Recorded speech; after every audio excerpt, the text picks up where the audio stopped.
Nigeria is currently standing at the edge of a massive energy cliff this March 2026, and the situation is so dire that it threatens to throw over 200 million people into a state of permanent darkness. We are talking about a staggering 3.3 trillion naira gas debt that has finally pushed gas suppliers to their breaking point, leading to a coordinated halt in fuel supply to the thermal power plants that provide the vast majority of our electricity. As we speak, the national grid is gasping for air, with power generation crashing below the 4,000 megawatt mark, which is a drop in the ocean for a population of our size.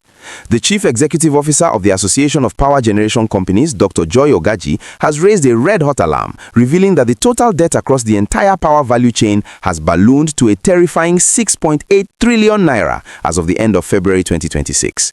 This debt is growing by 200 billion naira every single month, and experts predict it will cross the 7 trillion naira mark before this month even comes to an end. This is not just about numbers on a balance sheet. This is about the survival of Nigerian homes and businesses. Because these thermal plants cannot get gas without paying up front, many of them have been forced to shut down their turbines, leaving cities like Lagos, Abuja, and Port Harcourt experiencing some of the worst blackouts we have seen in years.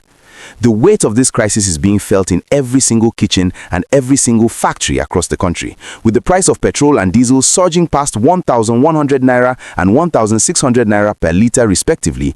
Many Nigerians who used to rely on generators can no longer afford to keep them running. This creates a double-edged sword where there is no light from the grid and no fuel for the backup. Businesses are collapsing, and the cost of doing business has hit an all-time high because of the global energy volatility caused by the ongoing tensions in the Middle East. While this is happening, the Minister of Power, Adebayo Adelabu, has stated that the government is working with the Ministry of Petroleum to find a solution. But the reality on the ground is that the Decade of Gas initiative is currently gasping for survival. If you are watching this and feeling the heat of these blackouts in your own neighborhood, you are definitely not alone. It is more important than ever to stay informed with the real facts so you can plan for your family and your business.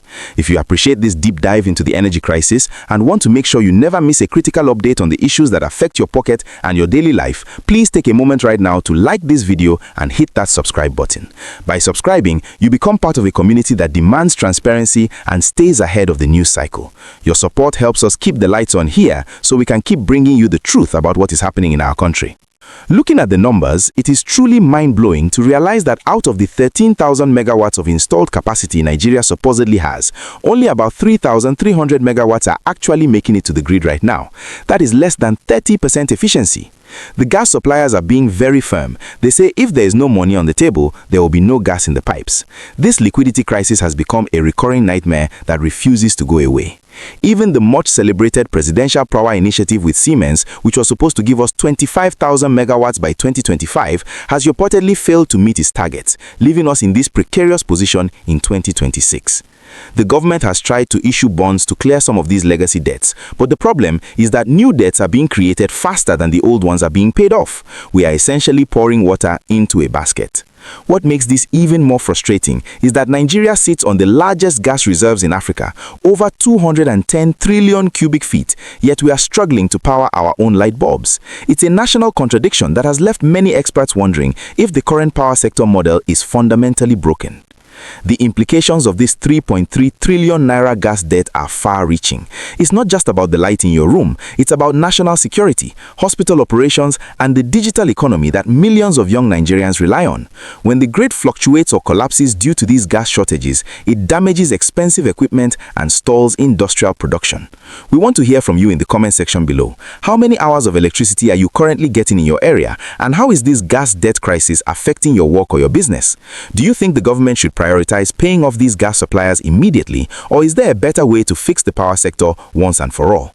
As we navigate these dark times, remember that staying informed is your best defense against the uncertainty of the future. We will be right here monitoring every meeting in the Ministry of Finance and every statement from the GenCos to bring you the latest. Make sure you have subscribed and turned on your notifications so you are the first to know if a breakthrough happens or if the situation takes another turn. Let's keep the conversation going in the comments, and don't forget to share this video with someone who needs to know the real reason why their lights have been out.